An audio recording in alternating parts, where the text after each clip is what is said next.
हर खबर पर होगी आपकी पकड़। डाउनलोड कीजिए एबीपी लाइव ऐप। नाम एक सामने आ रहा है पूर्व डीजीपी केएल गुप्ता का। दूसरा नाम जो सामने आ रहा है वो इलाहाबाद में रह रहे सुप्रीम कोर्ट के पूर्व जज बीएस चौहान हैं। ये दो नाम जो बताया जा रहा है कि इसमें शामिल किए गए हैं जांच आयोग में। और इस बीच हम सीधे रुख करते हैं, मेरे साथ मेरे सहयोगी अंकित गुप्ता इस समय मौजूद हैं। अंकित, जो नाम यूपी सरकार की तरफ से सुझाए जा रहे हैं, याचिकाकर्ता उस पर ऐतराज जता रहा है। इस वक्त किस तरीके से मामला आगे बढ़ रहा है सुप्रीम कोर्ट में?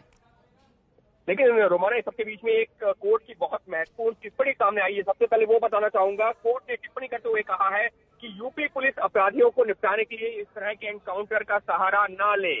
आयोग 1 हफ्ते में काम शुरू करेगा, 2 महीने में सुप्रीम कोर्ट और यूपी सरकार को रिपोर्ट देगा।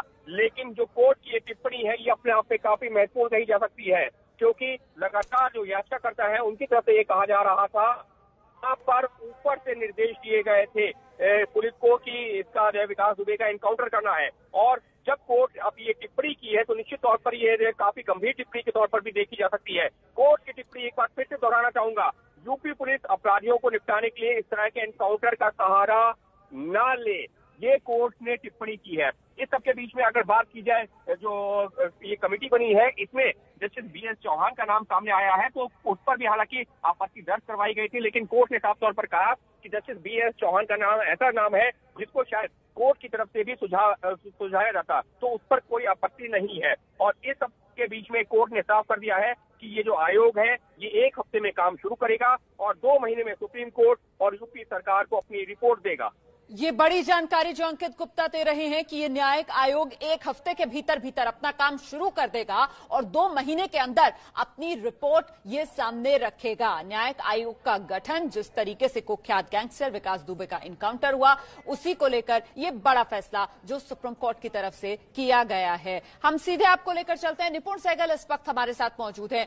निपुण, तो 2 महीने के अंदर रिपोर्ट अदालत की तरफ से कहा गया है कि सामने रख दे तैयार करके न्यायिक आयोग।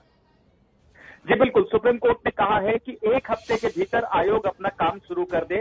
तो जो नाम यूपी सरकार की तरफ से सुझाए गए थे जस्टिस बीएस चौहान और पूर्व डीजीपी केएल गुप्ता के, उनको मंजूरी दे दी है सुप्रीम कोर्ट ने और कहा है कि 1 हफ्ते के भीतर आयोग अपना काम शुरू कर दे। कानपुर में आयोग का दफ्तर होगा और 2 महीने में रिपोर्ट तैयार करे आयोग, जिसे कि यूपी सरकार और सुप्रीम कोर्ट दोनों को सौंपा जाए। कितने सदस्य न्यायिक आयोग का गठन किया गया है? देखिए, 3 सदस्य होंगे न्यायिक आयोग में। यूपी सरकार ने पहले ही आयोग बनाया था जिसमें कि जस्टिस शशिकांत अग्रवाल थे, जो कि इलाहाबाद हाईकोर्ट के पूर्व जज हैं, वो सदस्य बने रहेंगे। अब 2 और सदस्य जोड़े गए हैं, सुप्रीम कोर्ट के पूर्व न्यायाधीश बीएस चौहान और पूर्व डीजीपी यूपी के केएल गुप्ता। तो 3 सदस्यीय ये आयोग है जो कानपुर से काम करेगा। सुप्रीम कोर्ट ने कहा है कि इस आयोग को स्टाफ यूपी सरकार मुहैया नहीं कराएगी, केंद्र सरकार स्टाफ देगी इस आयोग को।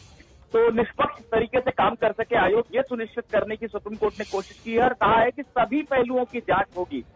इस बात की भी जांच होगी कि विकास दुबे आखिर बाहर कैसे था जब उसके ऊपर इतने सारे मुकदमे थे, तो साफ तौर पर उसको संरक्षण कौन दे रहा था, इसकी भी जांच ये आयोग करेगा और 2 महीने में। बहुत बहुत धन्यवाद आपका निपुण सहगल इस तमाम जानकारी के लिए। तो देखिए, ये 3 सदस्यीय आयोग जिसका गठन कर दिया गया है, न्यायिक आयोग, जो 2 महीने के भीतर अपनी रिपोर्ट सौंपेगा और उसके बाद ये इंतजार किया जा रहा है कि बिकरू हत्याकांड, कुख्यात गैंगस्टर विकास दुबे का एनकाउंटर, इस तमाम मुद्दों पर जिस तरीके के सवाल उठ रहे हैं उनके जवाब सामने